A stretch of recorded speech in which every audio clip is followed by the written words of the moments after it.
9:44 a.m. exactly. We're going to be joined by Obert Masaraure.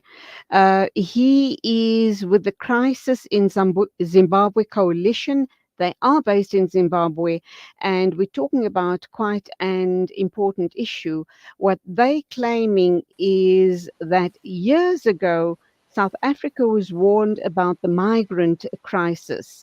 And they are now saying that the issue around probably undocumented or illegal immigrants from Zimbabwe into South Africa, and also these immigrants depending on the South African state for all of the different types of services, is really due to the fact that South Africa was not listening to them when they raised the red flag. Obet, a very good morning to you. Welcome to the program.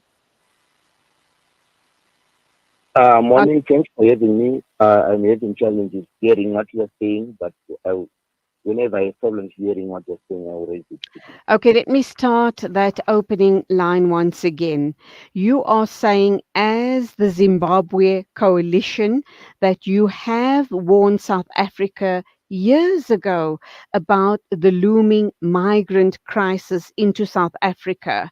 And you are saying that it comes as no surprise that the South African health system is now being overburdened. Over and above of that, I can also add there's a housing crisis. We are seeing more and more informal settlements, and undoubtedly there's also a crisis and a burden on the education system. So why do you believe that South Africa is to be blamed for the situation? Yeah, thank you so much. You realize that because of this Zimbabwean crisis, even the network connection is so terrible. But I guess I already knew what you wanted to ask about, and I will respond. Absolutely. If I respond to the wrong question, feel free to cut me in. So basically, South Africa is in a mode which they call tight diplomacy, given days of Thabo Mbeki. You will remember that when Zimbabwe was locked in a a political crisis, which was precipitated by Robert Mugabe, who didn't want to relinquish power after he had lost to Morgan Tsvangirai. What Zimbabwe needed at that particular juncture was intervention from the regional leaders to support the democratic transition of our own republic, in line with the SADC principles and guidelines on the democratic elections. But unfortunately, we did not get that kind of support. And we will say South Africa, being the biggest economy, being the biggest political entity in the region, would obviously prevail over its neighbors in a good neighborly contact to ensure that obviously the neighbors are also stable. But unfortunately, South Africa then chose to prop up the ruling ZANU-PF party because of their camaraderie, because they claim that because they are all liberation movements. But obviously, we had the liberation movement which has degenerated in Zimbabwe, which has degenerated to be anti-people, to be destroying the economy, to be destroying livelihoods.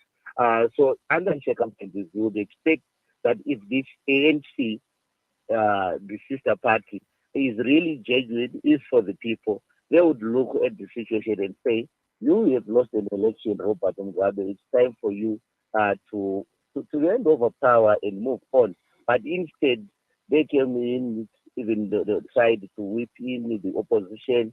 And at the end of the day, we were trapped under the autocratic the governance of ZANU-PF.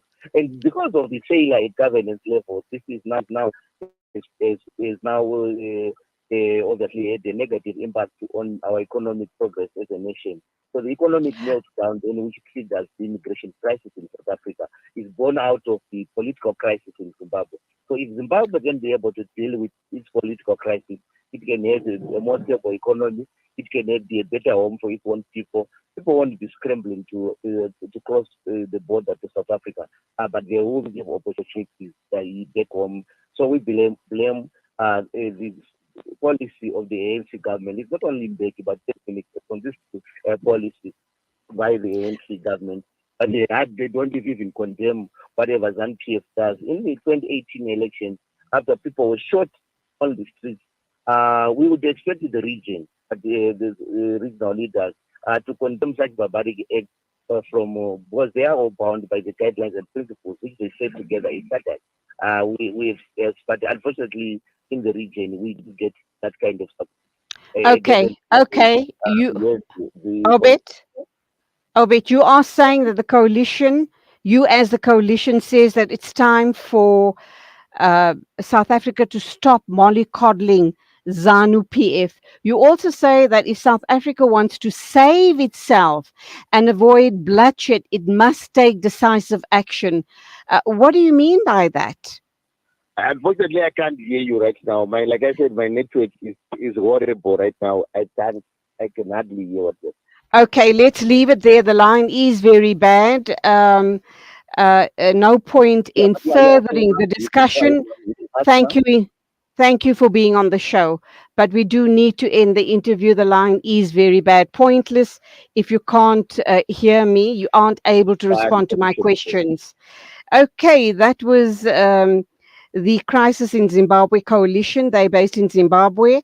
The spokesperson was Obert Masaraure, and he is saying that South Africa is to be blamed directly for the immigration crisis, illegal immigration in South Africa, because South Africa mollycoddles the ZANU PF. They weren't stern with ZANU PF, with all of the atrocities that they inflicted on their people, that South Africa should have taken these issues to SADC and begin very serious diplomatic efforts regarding the situation in Zimbabwe. My response to that is the ANC can't get their own house in order. Where are they going to interfere in Zimbabwe politics? What are your thoughts on that matter? Okay, 9:51 news and views right here on Salam Media. Rejuvenating media day by day. This